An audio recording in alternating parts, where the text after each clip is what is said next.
24 ਦਸੰਬਰ ਨੂੰ ਮੈਮੋਰੈਂਡਮ ਦਿੱਤਾ ਅਰਵਿੰਦ ਕੇਜਰੀਵਾਲ ਜੀ ਨੂੰ, ਜਿਹੜਾ ਉਹਨਾਂ ਨੇ ਬੋਲਿਆ ਸੀਗਾ ਨਾ ਕਿ 24 ਘੰਟੇ ਚਾਹੀਦੇ ਨੇ।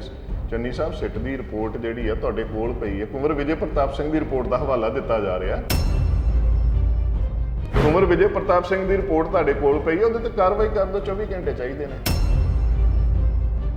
ਉਹੀ ਕੁੰਵਰ ਵਿਜੇ ਪ੍ਰਤਾਪ ਸਿੰਘ ਉਹ ਟਾਈਮ ਮੰਗ ਰਿਹਾ, ਉਹੀ ਰਿਪੋਰਟ ਪੜ੍ਹਨੀ ਉਹਨੇ, ਪਰ ਉਹਨੂੰ ਟਾਈਮ ਨਹੀਂ ਦਿੱਤਾ ਜਾ ਰਿਹਾ।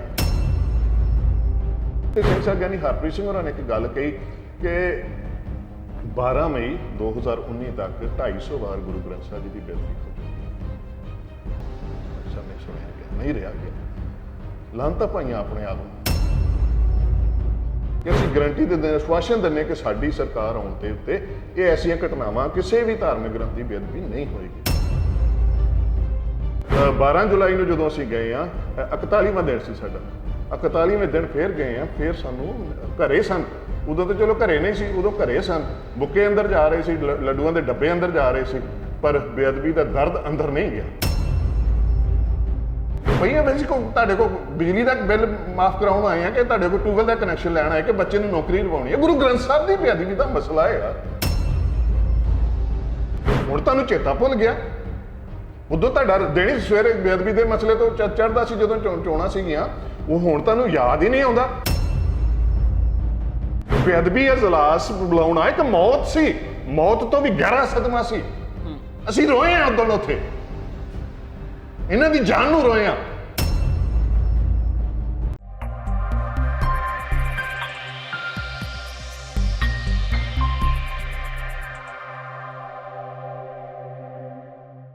TV 84 ਇੰਡੀਆ ਦੇ ਨਾਲ ਜੁੜੇ ਹੋ। ਮੈਂ ਰਜਿੰਦਰ ਸਿੰਘ ਸਭਰਾ ਪੰਜਾਬ ਅਤੇ ਪੰਥ ਦੇ तमाम ਮਸਲਿਆਂ ਨੂੰ ਸੰਗਤ ਦੀ ਕਚਹਿਰੀ ਵਿੱਚ ਲੈ ਕੇ ਹਾਜ਼ਰ ਹੁੰਨਾ ਹਾਂ, ਕਿਉਂਕਿ ਮੌਜੂਦਾ ਸਮੇਂ ਦੇ ਵਿੱਚ ਜਾਂ ਪਿਛਲੇ ਸਮੇਂ ਤੋਂ ਗੱਲ ਕਰੀਏ ਤਾਂ ਲਗਾਤਾਰ ਗੁਰੂ ਗ੍ਰੰਥ ਸਾਹਿਬ ਮਹਾਰਾਜ ਜੀ ਦੀਆਂ ਬੇਅਦਬੀ ਦੀਆਂ ਜਿਹੜੀਆਂ ਕਹਿ ਸਕਦੇ ਹਾਂ ਕਿ ਦੁਖਦਾਇਕ ਘਟਨਾਵਾਂ ਵਾਪਰਦੀਆਂ ਨੇ, ਜਿਹਦੇ ਨਾਲ ਨਾਨਕ ਨਾਮ ਲੇਵਾ ਸਿੱਖ ਸੰਗਤਾਂ ਦੇ ਮਨਾਂ ਦੇ ਵਿੱਚ ਡਾਢਾ ਦਰਦ ਪੁੱਜਦਾ ਹੈ।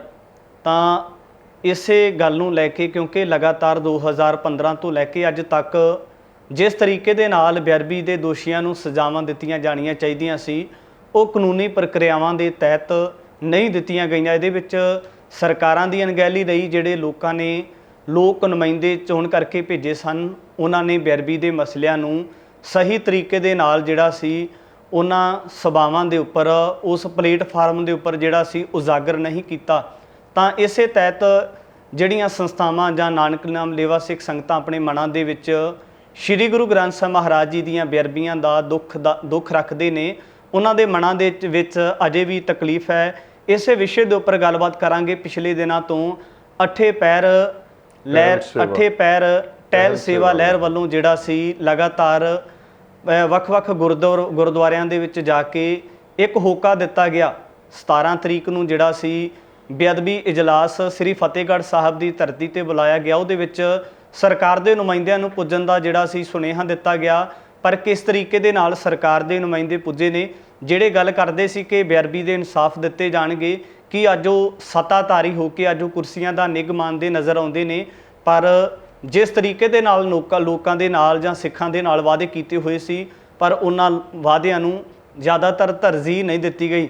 ਸਾਡੇ ਨਾਲ ਇਸੇ ਸੰਸਥਾ ਤੋਂ ਸਰਦਾਰ ਗੁਰਪ੍ਰੀਤ ਸਿੰਘ ਜੁੜੇ ਨੇ, ਉਹਨਾਂ ਦੇ ਨਾਲ ਗੱਲਬਾਤ ਕਰ ਲੈਣੇ। ਭਾਈ ਸਾਹਿਬ, ਸਭ ਤੋਂ ਪਹਿਲਾਂ ਸਵਾਗਤ ਹੈ। ਵਾਹਿਗੁਰੂ ਜੀ ਕਾ ਖਾਲਸਾ, ਵਾਹਿਗੁਰੂ ਜੀ ਕੀ ਫਤਿਹ ਜੀ। ਭਾਈ ਸਾਹਿਬ ਜੀ, ਸਭ ਤੋਂ ਪਹਿਲਾਂ 17 ਜੁਲਾਈ ਦੀ ਗੱਲ ਕਰੀਏ ਤਾਂ ਉਸ ਸਮੇਂ ਦੇ ਦਰਮਿਆਨ ਜਿਹੜਾ ਸੀ ਤੁਹਾਡੇ ਵੱਲੋਂ ਬੇਅਦਬੀ ਇਜਲਾਸ ਫਤਿਹਗੜ੍ਹ ਸਾਹਿਬ ਦੀ ਧਰਤੀ ਤੇ ਬੁਲਾਇਆ ਜਾਂਦਾ। ਸਭ ਤੋਂ ਪਹਿਲਾਂ ਦੱਸੋ ਕਿ ਇਸ ਇਜਲਾਸ ਨੂੰ ਬੁਲਾਉਣ ਦਾ ਕਾਰਨ ਕੀ ਸੀ, ਔਰ ਇਹਦੇ ਵਿੱਚੋਂ ਸਿੱਟੇ ਕਿਸ ਤਰ੍ਹਾਂ ਦੇ ਕੱਢਣ ਦੇ ਤੁਹਾਡੇ ਮਨ ਦੇ ਵਿੱਚ ਜਿਹੜੀ ਭਾਵਨਾ ਸੀ? ਦੇਖੋ ਜੀ, ਇਜਲਾਸ ਆਮ ਤੌਰ ਤੇ ਆਪਾਂ ਜਾਣਦੇ ਹਾਂ ਕਿ ਵਿਧਾਨ ਸਭਾ ਦੇ ਵਿੱਚ ਇਜਲਾਸ ਹੁੰਦੇ ਨੇ। ਇਜਲਾਸ ਬਜਟ ਇਜਲਾਸ ਹੋਇਆ ਪਿਛਲੇ ਮਹੀਨੇ। ਉਸ ਇੱਕ ਹਫ਼ਤੇ ਦੇ ਇਜਲਾਸ ਦੇ ਦੌਰਾਨ ਸ਼੍ਰੀ ਗੁਰੂ ਗ੍ਰੰਥ ਸਾਹਿਬ ਜੀ ਦੇ ਬਾਰੇ, ਬੇਅਦਬੀਆਂ ਦੇ ਬਾਰੇ ਚਰਚਾ ਕਰਨ ਦੇ ਵਾਸਤੇ ਕੁੰਵਰ ਵਿਜੇ ਪ੍ਰਤਾਪ ਸਿੰਘ ਹੋਰਾਂ ਨੇ ਸਮਾਂ ਮੰਗਿਆ ਸੀ, ਅੱਧੇ ਘੰਟੇ ਦਾ। ਉਹਨਾਂ ਨੇ 24 ਤਰੀਕ ਦਾ ਨੋਟਿਸ ਦਿੱਤਾ ਸੀ, ਪਰ ਕੋਈ ਕਾਰਵਾਈ ਨਾ ਹੋਈ। 2.5 ਪੇਜਾਂ ਦਾ ਨੋਟਿਸ ਸੀ, ਉਹਨੂੰ ਕਹਿ ਦਿੱਤਾ ਗਿਆ ਕਾਫੀ ਲੰਬਾ ਹੈ ਤੇ ਤੁਸੀਂ ਸਹੀ ਫਾਰਮੈਟ 'ਚ ਨਹੀਂ ਹੈ। ਉਹਨਾਂ ਨੇ ਲਿਖਤੀ ਬੇਨਤੀ ਕੀਤੀ ਕਿ ਮੈਂ ਪਹਿਲੀ ਵਾਰੀ ਇਸ ਢੰਗ ਨਾਲ ਪੁੱਟ ਅਪ ਕੀਤਾ ਹੈ, ਜੇ ਤੁਸੀਂ ਇਹਨੂੰ ਆਪਣੇ ਫਾਰਮੈਟ ਦੇ ਹਿਸਾਬ ਨਾਲ ਚੇਂਜ ਕਰ ਲਓ, ਪਰ ਸਮਾਂ ਜ਼ਰੂਰ ਦਿਓ। ਬਹੁਤ ਗੰਭੀਰ ਮਸਲਾ ਹੈ। ਸੈਸ਼ਨ ਦੀ ਗੱਲ ਸੈਸ਼ਨ ਦੀ ਗੱਲ ਕਰ ਰਹੇ ਹਾਂ ਜੀ। 24 ਤਰੀਕ ਨੂੰ ਉਹਨਾਂ ਨੇ ਧਿਆਨ ਦਿਵਾਊ ਮਤਾ ਜਿਹੜਾ ਬਜਟ ਇਜਲਾਸ ਦੇ ਦੌਰਾਨ ਦਿੱਤਾ ਕਿ 28 ਤਰੀਕ ਨੂੰ ਇਹਦੇ ਉੱਤੇ ਆਪ ਜੀ ਜ਼ਰੂਰ ਬਹਿਸ ਕਰਵਾਓ, ਕਿਉਂਕਿ ਬਹੁਤ ਗੰਭੀਰ ਮਸਲਾ ਹੈ। ਤੇ ਉਸ ਨੂੰ ਮਨਾ ਕਰ ਦਿੱਤਾ, ਸਵੀਕਾਰ ਕਰ ਦਿੱਤਾ ਗਿਆ। ਉਹਨਾਂ ਨੇ ਲਿਖਤੀ ਬੇਨਤੀ ਕੀਤੀ ਕਿ ਇਹਨੂੰ ਛੋਟਾ ਕਰ ਲਓ, ਪਰ ਇਹਦੇ ਤੇ ਗੱਲ ਜ਼ਰੂਰ ਕਰੋ, ਪਰ ਨਹੀਂ ਕੀਤੀ ਗਈ, ਕੋਈ ਜਵਾਬ ਨਹੀਂ ਆਇਆ। ਆਖਰੀ ਦਿਨ ਸੀ ਜਿੱਦਣ 30 ਤਰੀਕ, ਉਹਨਾਂ ਹਾਊਸ ਦੇ ਵਿੱਚ ਖੜੇ ਹੋ ਕੇ ਗੱਲ ਕੀਤੀ ਕਿ ਆਹ ਮਸਲਾ ਤਾਂ ਖੈਰ ਕਿਹਨੂੰ ਨਹੀਂ ਪਤਾ, ਕੋਈ ਬੱਚਾ ਤਾਂ ਕੋਈ ਵੀ ਨਹੀਂ ਸੀ ਉੱਥੇ, ਸਾਰੇ ਇੱਕ ਸਿਆਣੇ ਹੀ ਸੀਗੇ ਜਿੰਨੇ ਬੈਠੇ ਸੀ। ਉਹਨਾਂ ਨੇ ਕਿਹਾ ਕਿ ਇਸ ਦੇ ਉੱਤੇ 30 ਮਿੰਟ ਜਾਂ ਐਕਸਟੈਂਡ ਕਰ ਲਓ ਕਿ ਆਪਾਂ 30 ਮਿੰਟ ਦੇ ਸਾਰੇ ਵਿਚਾਰ ਕਰ ਲਈਏ। ਬੇਅਦਬੀ ਦਾ ਮਸਲਾ ਹੈ ਗੁਰੂ ਗ੍ਰੰਥ ਸਾਹਿਬ ਜੀ ਦਾ, ਨਹੀਂ ਤੇ 10 ਮਿੰਟ ਮੈਨੂੰ ਦੇ ਦਿਓ ਤਾਂ ਕਿ ਮੈਂ ਸਾਰਾ ਕੁਝ, ਕਿਉਂਕਿ ਮੈਂ ਸਾਰਾ ਇਹਦੇ ਨਾਲ ਜੁੜਿਆ ਹੋਇਆ ਜੀ। ਆਪਾਂ ਕਹਿ ਸਕਦੇ ਹਾਂ ਕਿ ਜਿੱਦਾਂ ਸੁਪਰ ਸਪੈਸ਼ਲਿਟੀ ਹੁੰਦੀ ਹੈ ਕਿਸੇ ਡਾਕਟਰ ਦੀ, ਉੱਦਾਂ ਹੀ ਕਿਉਂਕਿ ਉਹ ਸਿੱਟ ਦੇ ਮੈਂਬਰ ਸੀ, ਉਹਨਾਂ ਹੀ ਸਾਰਾ ਕੁਝ ਪੁੱਟ ਅਪ ਕੀਤਾ, ਬਲਕਿ ਉਹਨਾਂ ਆਪਣੀ ਨੌਕਰੀ ਹੀ ਛੱਡ ਦਿੱਤੀ। ਕਰੀਬ 10 ਸਾਲ ਦੀ IPS ਦੀ ਜੌਬ ਜਿਹੜੀ ਹੈ ਉਹਦੇ ਤੋਂ ਉਹਨਾਂ ਨੇ ਰਿਜ਼ਾਈਨ ਦੇ ਦਿੱਤਾ ਇਹਦੇ ਵਾਸਤੇ, ਇਸੇ ਕਾਰਨ ਵਾਸਤੇ। ਤੇ ਉਹਨਾਂ ਨੂੰ ਉਹ 10 ਮਿੰਟ ਬੋਲਣ ਲਈ ਨਹੀਂ ਦਿੱਤੇ ਗਏ। ਇੱਥੋਂ ਤੱਕ ਕਿ ਕਿਉਂਕਿ ਜ਼ਿਆਦਾਤਰ ਆਪੋਜੀਸ਼ਨ ਵਾਲੇ ਅਪੋਜ਼ ਕਰਦੇ ਹੁੰਦੇ, ਉਹ ਨਾ ਹੀ ਆਪੋਜੀਸ਼ਨ ਉਹਨਾਂ ਨੇ, ਪਰ ਇੱਥੇ ਵਿਰੋਧੀ ਧਿਰ ਦੇ ਨੇਤਾ ਸਰਦਾਰ ਪ੍ਰਤਾਪ ਸਿੰਘ ਬਾਜਵਾ, ਉਹਨਾਂ ਨੇ ਇੰਡੋਰਸ ਕੀਤਾ ਉਸ ਨੂੰ, ਤਾਇਦ ਕੀਤਾ ਕਿ ਹਾਂ ਇਹ ਬਹੁਤ ਜ਼ਰੂਰੀ ਮਸਲਾ ਤੇ ਇਹਦੇ ਤੇ ਚਰਚਾ ਜ਼ਰੂਰ ਹੋਣੀ ਚਾਹੀਦੀ, ਨਹੀਂ ਤੇ 10 ਮਿੰਟ ਉਹਨਾਂ ਨੂੰ ਦੇ ਦਿਓ। ਉਹਨਾਂ ਨੂੰ ਕੋਈ ਆਪੱਤੀ ਨਹੀਂ, ਪਰ ਆਪੱਤੀ ਕਿਹਨੂੰ ਹੈ ਇਹੀ ਜਾਣਨ ਦੇ ਵਾਸਤੇ ਇਹ ਇਜਲਾਸ ਰੱਖਿਆ ਗਿਆ ਸੀ। ਆਖਰ ਤੁਹਾਡੇ ਦਿਲ ਦੇ ਵਿੱਚ ਕੀ ਹੈ? ਤੁਸੀਂ ਗੁਰੂ ਗ੍ਰੰਥ ਸਾਹਿਬ ਜੀ ਦੇ ਵਾਸਤੇ ਬੋਲਣ ਵਾਸਤੇ 10 ਮਿੰਟ ਨਹੀਂ ਦੇ ਰਹੇ। ਪੰਜਾਬ ਦੀ ਵਿਧਾਨ ਸਭਾ, ਜਦੋਂ ਕਿ ਦੁਨੀਆ ਭਰ ਦੀਆਂ ਪਾਰਲੀਮੈਂਟਸ ਦੇ ਵਿੱਚ ਸਿੱਖੀ ਦੇ ਬਾਰੇ ਗੱਲ ਹੋ ਰਹੀ ਹੈ, ਗੁਰੂ ਗ੍ਰੰਥ ਸਾਹਿਬ ਦੇ ਬਾਰੇ ਚਰਚਾ ਹੋ ਰਹੀ ਹੈ, ਵਿਦੇਸ਼ਾਂ ਦੀਆਂ ਕੋਰਟਾਂ ਦੇ ਵਿੱਚ ਇਹ ਗੱਲ ਹੋ ਰਹੀ ਹੈ ਕਿ ਇੱਕ ਭੁੱਖੇ ਨੂੰ ਕਿਹਾ ਜਾਂਦਾ ਕਿ ਤੂੰ ਚੋਰੀ ਬ੍ਰੈਡ ਕਿਉਂ ਕੀਤੀ, ਤੂੰ ਲਾਗੇ ਗੁਰਦੁਆਰਾ ਸਾਹਿਬ ਸੀ ਉੱਥੇ ਚਲਾ ਜਾਂਦਾ। ਐਸੀਆਂ ਦੁਨੀਆ ਭਰ ਦੇ ਵਿੱਚ ਜਿੱਥੇ ਚਰਚਾਵਾਂ ਨੇ, ਉੱਥੇ ਪੰਜਾਬ ਦੀ ਵਿਧਾਨ ਸਭਾ ਦੇ ਵਿੱਚ ਸ੍ਰੀ ਗੁਰੂ ਗ੍ਰੰਥ ਸਾਹਿਬ ਜੀ ਦੀ ਉੱਥੇ ਕੋਈ ਇਹ ਥੋੜਾ ਜਿਹਾ ਕੋਈ ਕਥਾ ਵਿਚਾਰ ਹੋਣੀ ਸੀ। ਉਹ ਤਾਂ ਇੱਕ ਬੜਾ ਗਹਿਰਾ ਦਰਦ ਹੈ ਜਿਹੜੀ ਤੁਸੀਂ ਹੁਣੇ ਜਿੱਦਾਂ ਇੰਟਰੋਡਿਊਸ ਕੀਤਾ ਇਸ ਗੱਲ ਨੂੰ। ਇਹ ਤਾਂ ਦਰਦ ਇੰਨਾ ਗਹਿਰਾ ਕਿ ਜੇ ਇਹਨੂੰ ਸੋਚਣ ਲੱਗ ਪਈਏ ਤੇ ਆਪਾਂ ਗੱਲ ਹੀ ਨਹੀਂ ਕਰ ਸਕਦੇ। ਜੇ ਉਹ ਸਾਰਾ ਕੁਝ ਚਿੱਤ 'ਚ ਆ ਜਾਏ ਨਾ, ਤੇ ਅੱਗੋਂ ਨਾ ਗੱਲ ਸੁੱਝਦੀ ਹੈ ਤੇ ਨਾ ਗੱਲ ਗਲੇ 'ਚੋਂ ਬਾਹਰ ਨਿਕਲਦੀ ਆ। ਸੋ ਐਡੇ ਵੱਡੇ ਦਰਦ ਨੂੰ ਇੰਨੀ ਨਿਰਦਇਤਾ ਦੇ ਨਾਲ, ਜਿੱਦਾਂ ਕੋਈ ਨਿਰਦਈ ਹੁੰਦਾ ਨਾ, ਤੁਹਾਨੂੰ ਦਰਦ ਨਹੀਂ ਆਇਆ ਹੈ, ਤੁਹਾਨੂੰ ਨਹੀਂ ਦਰਦ ਆਉਂਦਾ। ਉੱਦਾਂ ਤਾਂ ਚੋਣਾਂ ਤੋਂ ਪਹਿਲਾਂ ਤਾਂ ਰੋਜ਼ ਇਹਨਾਂ ਦਾ ਇੱਕੋ ਹੀ ਰਾਗ ਹੁੰਦਾ ਸੀ, ਬੇਅਦਬੀ ਦੇ ਦੋਸ਼ੀਆਂ ਨੂੰ ਸਜ਼ਾਵਾਂ ਦਿਵਾਵਾਂਗੇ। ਕੌਣ ਨੇ ਪਿੱਛੇ? ਸਾਡੇ ਕੋਲ ਸਾਰੀਆਂ ਫੁਟੇਜ ਪਈਆਂ ਸੀ, ਉਸ ਦਿਨ ਦਿਖਾਈਆਂ ਵੀ ਨੇ ਉੱਥੇ। ਜਿਹੜੇ 92 ਲੋਕ ਪੰਜਾਬ ਦੇ ਲੋਕਾਂ ਨੇ ਚੋਣ ਕਰਕੇ ਭੇਜੇ ਨੇ, ਜਿਹੜੇ ਸੱਤਾ ਵਿੱਚ ਆਉਣ ਤੋਂ ਪਹਿਲਾਂ ਦਾਅਵੇ ਕਰਦੇ ਸੀ ਕਿ 24 ਘੰਟਿਆਂ ਦੇ ਵਿੱਚ ਬੇਅਦਬੀ ਦਾ ਇਨਸਾਫ ਦਿਵਾਇਆ ਜਾਊਗਾ, ਉਹਨਾਂ ਨੂੰ ਮਿਲੇ ਹੋ ਇਜਲਾਸ ਤੋਂ ਪਹਿਲਾਂ ਸੱਦਾ ਦਿੱਤਾ ਇਹਨਾਂ ਨੂੰ? ਇਜਲਾਸ ਤੋਂ ਪਹਿਲਾਂ ਮੈਂ ਤੁਹਾਨੂੰ ਸਾਰੀ ਦੱਸਦਾ, ਥੋੜਾ ਜਿਹਾ ਸਮਾਂ ਜ਼ਰੂਰ ਲੱਗ ਜਾਏਗਾ। ਇਹਨਾਂ ਨੂੰ ਅਸੀਂ 24 ਦਸੰਬਰ ਨੂੰ ਮੈਮੋਰੈਂਡਮ ਦਿੱਤਾ ਅਰਵਿੰਦ ਕੇਜਰੀਵਾਲ ਜੀ ਨੂੰ, ਜਿਹੜਾ ਉਹਨਾਂ ਨੇ ਬੋਲਿਆ ਸੀਗਾ ਨਾ ਕਿ 24 ਘੰਟੇ ਚਾਹੀਦੇ ਨੇ। ਚੰਨੀ ਸਾਹਿਬ, ਸਿੱਟ ਦੀ ਰਿਪੋਰਟ ਜਿਹੜੀ ਆ ਤੁਹਾਡੇ ਕੋਲ ਪਈ ਹੈ, ਕੁੰਵਰ ਵਿਜੇ ਪ੍ਰਤਾਪ ਸਿੰਘ ਦੀ ਰਿਪੋਰਟ ਦਾ ਹਵਾਲਾ ਦਿੱਤਾ ਜਾ ਰਿਹਾ। ਕੁੰਵਰ ਵਿਜੇ ਪ੍ਰਤਾਪ ਸਿੰਘ ਦੀ ਰਿਪੋਰਟ ਤੁਹਾਡੇ ਕੋਲ ਪਈ ਹੈ, ਉਹਦੇ ਤੇ ਕਾਰਵਾਈ ਕਰ ਦਿਓ, 24 ਘੰਟੇ ਚਾਹੀਦੇ ਨੇ। ਹੁਣ ਉਹੀ ਕੁੰਵਰ ਵਿਜੇ ਪ੍ਰਤਾਪ ਸਿੰਘ ਆ, ਉਹ ਟਾਈਮ ਮੰਗ ਰਿਹਾ, ਉਹੀ ਰਿਪੋਰਟ ਪੜ੍ਹਨੀ ਉਹਨੇ, ਪਰ ਉਹਨੂੰ ਟਾਈਮ ਨਹੀਂ ਦਿੱਤਾ ਜਾ ਰਿਹਾ। ਇਹ ਕਿਹੜੀ ਚੀਜ਼ ਸੁਪਰਸੀਡ ਕਰ ਗਈ ਆ? ਕਿਹੜੀ ਚੀਜ਼ ਦਬਾ ਰਹੀ ਆ? ਕੌਣ ਗਲਾ ਘੁੱਟ ਰਿਹਾ? ਇਹ ਗਲਾ ਘੁੱਟਿਆ ਜਾ ਰਿਹਾ। ਇਹ ਬੇਅਦਬੀ ਦੇ ਦਰਦੀਆਂ ਦਾ ਇਹ ਇਕੱਲਾ ਕੁੰਵਰ ਵਿਜੇ ਪ੍ਰਤਾਪ ਸਿੰਘ ਦੀ ਗੱਲ ਨਹੀਂ, ਇਹ ਸਾਰੇ ਉਹ ਲੋਕ ਨੇ, ਪੰਜਾਬੀ ਨੇ। ਜਿਹੜਾ 3 ਕਰੋੜ ਪੰਜਾਬੀਆਂ ਦੀ ਗੱਲ ਹੁੰਦੀ ਸੀ, ਉਹ 3 ਕਰੋੜ ਪੰਜਾਬੀ ਦੁਖੀ ਨੇ ਇਸ ਗੱਲ ਤੋਂ ਕਿ ਪੰਜਾਬ ਦੇ ਵਿੱਚ ਬੇਅਦਬੀਆਂ ਹੋ ਰਹੀਆਂ, ਲਗਾਤਾਰ ਹੋ ਰਹੀਆਂ, ਤੇ ਸਰਕਾਰਾਂ ਕੀ ਕਰ ਰਹੀਆਂ ਸਾਡੇ ਸਾਹਮਣੇ। ਤੁਹਾਡੇ ਉੱਪਰ ਵੀ ਇੱਕ ਸਵਾਲ ਹੈ, ਤੁਸੀਂ ਕਿਸੇ ਰਾਜਨੀਤੀ ਧੜੇ ਨਾਲ ਜੁੜੇ ਹੋ ਜਾਂ ਫਿਰ ਨਿੱਜੀ ਤੌਰ ਤੇ ਜਿਹੜਾ ਪੰਥ ਦਾ ਜਾਂ ਗੁਰੂ ਗ੍ਰੰਥ ਸਾਹਿਬ ਜੀ ਦਾ ਬੇਅਦਬੀ ਦਾ ਦਰਦ ਲੈ ਕੇ ਆਪਣੇ ਆਪ ਚੱਲੇ ਹੋ? ਅਸੀਂ ਜੀ ਚੱਲੇ ਸੀ 1 ਸਤੰਬਰ ਨੂੰ, ਤਖਤ ਸ਼੍ਰੀ ਕੇਸਗੜ੍ਹ ਸਾਹਿਬ ਤੋਂ ਆਰੰਭ ਹੋਈ ਸੀ 8 ਪੈਰ ਟਹਿਲ ਸੇਵਾ ਲਹਿਰ ਜੀ। ਇਹ ਲਹਿਰ ਨਿਰੋਲ ਧਾਰਮਿਕ, ਇਸ ਲਹਿਰ ਦੇ ਦੌਰਾਨ ਅਸੀਂ ਗੁਰੂ ਘਰਾਂ ਦੇ ਵਿੱਚ ਜਾ ਕੇ ਸਮਾਗਮ ਕਰਦੇ ਹਾਂ, ਨਿਸ਼ਕਾਮ, ਟੋਟਲੀ ਸਾਰਾ ਕੁਝ, ਆਉਣ ਜਾਣਾ ਸਾਰਾ ਕੁਝ ਉੱਥੇ ਟੋਟਲੀ ਫ੍ਰੀ ਆਫ ਕੋਸਟ ਸਾਰਾ ਕੁਝ ਅਸੀਂ ਕਰਦੇ ਹਾਂ। ਸੰਗਤਾਂ ਨੂੰ ਪ੍ਰੇਰਦੇ ਹਾਂ, ਭਾਈ ਬੇਅਦਬੀਆਂ ਦੇ ਵਿੱਚ ਇੱਕ ਦੋਸ਼ ਸਾਡਾ ਵੀ ਹੈ। ਸਾਡਾ ਦੋਸ਼ ਕੀ ਹੈ ਕਿ ਅਸੀਂ ਹਜ਼ੂਰੀ ਸੇਵਾ ਨਹੀਂ ਕਰਦੇ। ਜਿਹੜੀ ਟਹਿਲ ਸੇਵਾ 8 ਪੈਰ ਮਤਲਬ 24 ਆਰ ਟਹਿਲ ਸੇਵਾ, ਗੁਰੂ ਸਾਹਿਬ ਦੇ ਹਜ਼ੂਰੀ ਸੇਵਾ, ਹਜ਼ੂਰੀ ਸੇਵਾਦਾਰ ਨਾ ਹੋਣ ਕਰਕੇ ਬੁਰਜ ਜਵਾਰ ਸਿੰਘ ਵਾਲੇ ਦੀ ਘਟਨਾ ਨਹੀਂ ਸੀ ਵਾਪਰਨੀ ਜੇ ਹਜ਼ੂਰੀ ਸੇਵਾਦਾਰ ਹੁੰਦਾ।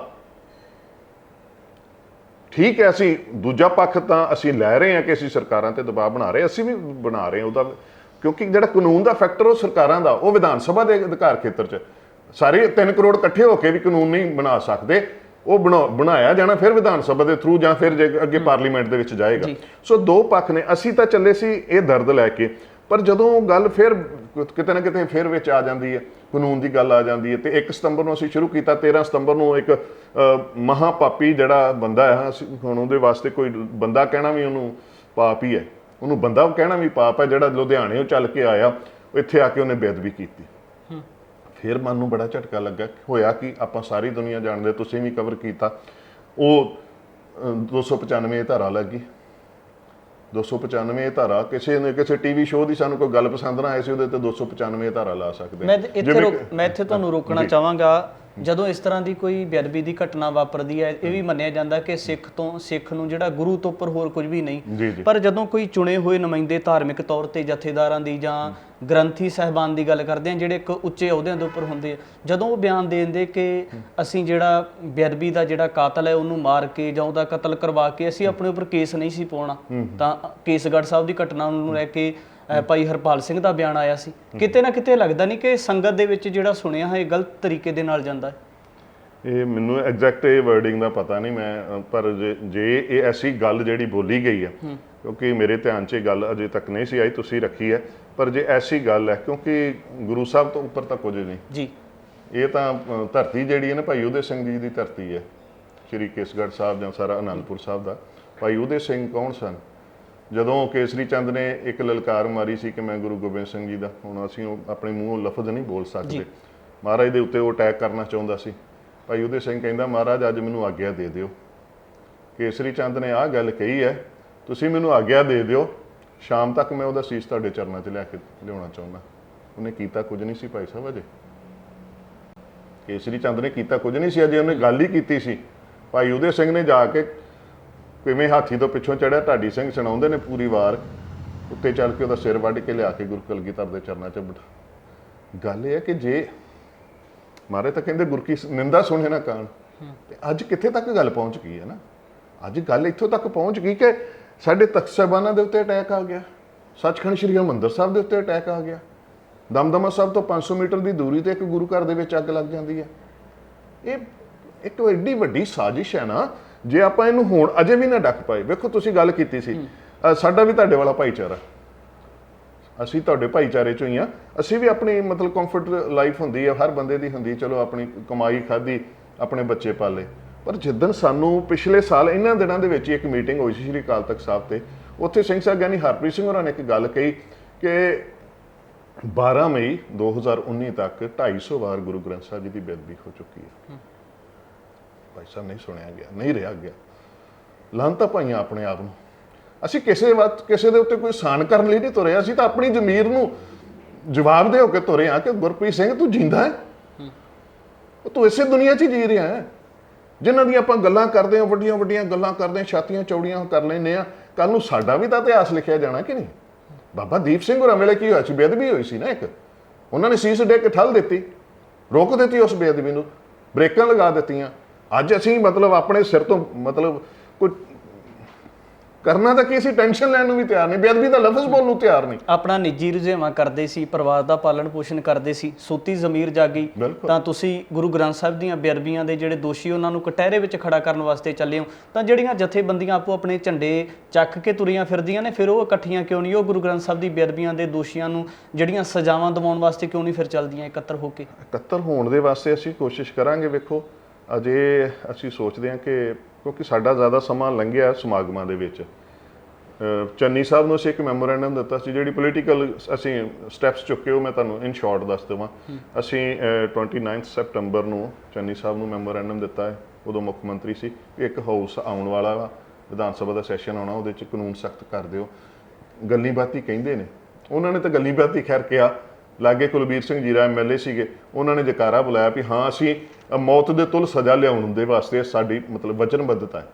ਅਸੀਂ ਬੜੇ ਸਾਨੂੰ ਹੋਇਆ ਕਿ ਲੈ ਯਾਰ ਵੀ ਇਹ ਬੰਦੇ ਮੂਡ 'ਚ ਹੈ ਵੀ ਇਹ ਕਰ ਦੇਣਗੇ, ਨਹੀਂ ਕੁਝ ਹੋਇਆ। ਫਿਰ ਅਸੀਂ 1 ਨਵੰਬਰ ਨੂੰ ਫਿਰ ਆ ਗਏ। ਅਸੀਂ ਆਖਿਆ ਚਲੋ ਉਹਨਾਂ ਦੇ ਨਾਲ ਗੱਲ ਨਹੀਂ ਬਣੀ, ਅਸੀਂ ਜਾ ਕੇ ਗ੍ਰਹਿ ਮੰਤਰੀ ਸੀਗੇ ਡਿਪਟੀ CM ਰੰਧਾਵਾ ਸਾਹਿਬ, ਉਹਨਾਂ ਨੂੰ ਮਿਲੇ। ਉਹਨਾਂ ਨੇ ਕਿਹਾ ਕਿ ਅਸੀਂ ਫਾਈਲ ਇੱਕ ਗਈ ਹੈ ਮੈਂ ਉਹਨੂੰ ਫੋਲੋ ਕਰਾਂਗਾ ਦੀਵਾਲੀ ਤੋਂ ਬਾਅਦ ਇਹ ਉਹ। ਖੈਰ ਕੁਛ ਵੀ ਨਹੀਂ ਹੋਇਆ, ਗੱਲ ਉੱਥੇ ਦੀ ਉੱਥੇ ਰਹਿ ਗਈ। KP ਰਾਣਾ ਸਾਹਿਬ ਨੂੰ ਵੀ ਅਸੀਂ ਮਿਲੇ ਸੀ, ਉਹਨਾਂ ਨੂੰ ਵੀ ਮੈਮੋਰੈਂਡਮ ਦਿੱਤਾ ਸੀ, ਪਰ ਉਹਨਾਂ ਨੇ ਕੁਛ ਨਹੀਂ ਕੀਤਾ, ਨਹੀਂ ਕਰ ਪਾਏ। ਜੋ ਵੀ ਹੋਇਆ, ਪੰਜਾਬ ਦੇ ਲੋਕਾਂ ਨੇ ਇੱਕ ਵੱਡਾ ਪਰਿਵਰਤਨ ਲੈ ਆਂਦਾ। ਇਸ ਪਰਿਵਰਤਨ ਦੇ ਦੌਰਾਨ ਹੀ, ਕਿਉਂਕਿ ਅਸੀਂ ਇਹ ਪੱਖ ਨੂੰ ਛੱਡਣਾ ਨਹੀਂ ਸੀ ਚਾਹੁੰਦੇ, ਚੋਣਾਂ ਦੇ ਦੌਰਾਨ ਅਸੀਂ ਕੋਸ਼ਿਸ਼ ਕਰਕੇ ਕੇਜਰੀਵਾਲ ਸਾਹਿਬ ਨੂੰ, ਜਿਹੜੀ ਮੈਂ ਗੱਲ ਪਹਿਲਾਂ ਵੀ ਥੋੜ੍ਹੀ ਜਿਹੀ ਦੱਸਣ ਲੱਗਾ ਸੀ, ਕਿ 24 ਦਸੰਬਰ ਨੂੰ ਕ੍ਰਿਸਮਸ ਤੋਂ ਇੱਕ ਦਿਨ ਪਹਿਲਾਂ ਧਾਰੀਵਾਲ ਬਹੁਤ ਵੱਡਾ ਸਮਾਗਮ ਸੀ, ਉੱਥੇ ਅਸੀਂ ਗਏ ਜਥੇ ਸਮੇਤ। ਉੱਥੇ ਸਾਹਮਣੇ ਖੜੇ ਸੀ, ਸਾਡੇ ਹੱਥ 'ਚ ਝੰਡਾ, ਤੇ ਉਹਨਾਂ ਨੇ ਸਾਨੂੰ ਆਪ ਸਟੇਜ ਤੇ ਬੁਲਾਇਆ ਜੀ। 5 ਮਿੰਟਾਂ 'ਚ ਸਾਡੇ ਕੋਲ ਮੈਮੋਰੈਂਡਮ ਲਿਆ ਤੇ ਬੋਲਿਆ, ਗਰੰਟੀ ਦਿੱਤੀ। ਉਹ ਸਾਰੀ ਫੁਟੇਜ ਮੈਂ ਆਪ ਜੀ ਨੂੰ ਦਵਾਂਗਾ, ਆਪ ਜੀ ਆਪਣੇ ਦਰਸ਼ਕਾਂ ਨੂੰ ਦਿਖਾਓ ਕਿ ਬੋਲਿਆ ਉੱਥੇ ਕਿ ਅਸੀਂ ਗਰੰਟੀ ਦਿੰਦੇ, ਆਸ਼ਵਾਸਨ ਦਿੰਦੇ ਕਿ ਸਾਡੀ ਸਰਕਾਰ ਆਉਣ ਤੇ ਉੱਤੇ ਇਹ ਐਸੀਆਂ ਘਟਨਾਵਾਂ, ਕਿਸੇ ਵੀ ਧਾਰਮਿਕ ਗ੍ਰੰਥ ਦੀ ਬੇਅਦਬੀ ਨਹੀਂ ਹੋਏਗੀ। ਇਹ ਸਾਰਾ ਕੁਝ ਬੋਲਿਆ, ਉਹਨਾਂ ਹੀ ਕਿਹਾ। ਪਰ ਹਕੀਕਤ ਹੁਣ ਐਵੇਂ ਲੱਗਦਾ ਕਿ ਉਹ ਹਾਥੀ ਦੇ ਦੰਦ ਬਾਹਰ ਵਾਲੇ ਸੀ। ਹੁਣ ਜਦੋਂ ਕੁਰਸੀ ਤੇ ਆ ਗਏ ਨਾ, ਜਿੱਦਾਂ ਤੁਸੀਂ ਪਹਿਲਾਂ ਗੱਲ ਕੀਤੀ ਸੀ, ਜਦੋਂ ਕੁਰਸੀ ਤੇ ਆ ਜਾਂਦੇ ਨੇ ਉਦੋਂ ਪਤਾ ਨਹੀਂ ਕੀ ਹੋ ਜਾਂਦਾ। ਉਦੋਂ ਕਹਿੰਦੇ ਸੀ ਕਿ ਅਸੀਂ ਕਾਰਵਾਈ ਕਰਾਂਗੇ, ਉਦੋਂ ਕਹਿੰਦੇ ਸੀ ਕਿ ਅਸੀਂ ਬੇਮਿਸਾਲ ਸਜ਼ਾ।